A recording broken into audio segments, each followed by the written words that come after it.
트럼프 전 대통령의 광범위하고 때때로 무차별적인 무역 조치는 국제 주요 수도에서 미국에 대한 의존도를 무역부터 정치까지 어디까지 유지할 수 있는지에 대한 근본적인 논쟁을 촉발했다. 이러한 혼란이 워싱턴과 서울 간의 오랜 동맹과 긴밀한 경제관계에 어떤 영향을 미칠지는 아직 불확실하지만 한국의 경우 다른 국가들보다 더 큰 위험에 직면해 있다. 탄핵당한 윤석열 대통령이 12월 3일 잠시 계엄령을 선포한 이후 한국은 수십 년 만에 최악의 정치적 위기를 겪고 있기 때문이다. 윤 대통령은 미중 무역 갈등 속에서 미국과의 협력을 강화하는 정책을 추진해 왔으며 이는 한국의 미국 시장 의존도를 더욱 증가시켰다. 지난해 한국의 대미 수출은 전체 수출의 약 20%를 차지했으며 이는 향후 관세 변동에 따라 한국 기업들이 더욱 취약해질 수 있음을 의미한다. 우리는 답답합니다. 한 대기업 임원은 이 사안의 민감성을 이유로 익명을 요청하며 이렇게 말했다. 그는 정부가 기업 대표들과의 회의에서 트럼프를 협상 테이블로 이끌기 위한 구체적인 계획을 논의하지 않았다고 밝혔다. 한국 기업들은 일본과 인도 등 다른 국가 지도자들이 이미 트럼프를 만나 불리한 미국 관세를 막기 위해 노력하고 있는 상황에서 한국 정부로부터 충분한 지원을 받지 못하고 있다고 우려하고 있다. 최상목 국무총리 대행은 아직 트럼프와 직접 대화를 나누지 않았으며 이달 초 국회에서 대행 체제 하에서는 미국의 관세 체계 변화에 대응하는 데 제약이 있다고 밝혔다. 그는 한국이 미국 내 투자와 에너지 수입을 협상에서 활용할 수 있다고 언급했다.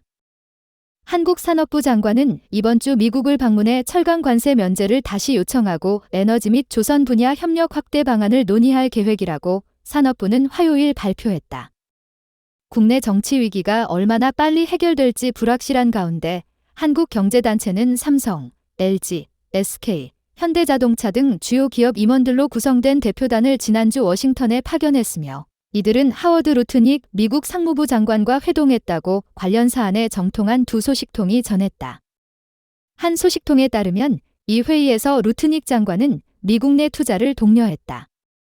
다만 한국 대표단이 구체적으로 무엇을 요청했는지는 즉각적으로 밝혀지지 않았다. 기업들은 또한 미국 정부 관계자들과의 개별 회의를 따로 추진하고 있다.